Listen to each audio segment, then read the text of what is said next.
ढेंकीकोट मुक्तापुर पंचायतर समस्त ward member एवं शताधिक बीजेडी कर्मी बीजेपी रे मिसिले।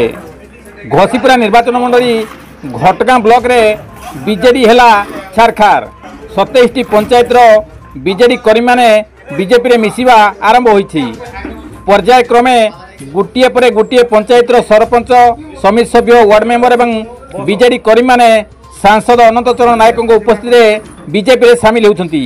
आज मुक्तापुर पंचायतर 8 जन मेंबर नायब सरपंच सहित मिसिथिया बेले शताधिक बीजेडी कर्मी बीजेपी रे सामिल होइछंती। 11 जन वार्ड मेंबर मध्यरु 2 जन श्रमिक भावे बाहर राज्य को जाइथिया बेले जने वार्ड मेंबर एठारे मृत्युवरण करछंती।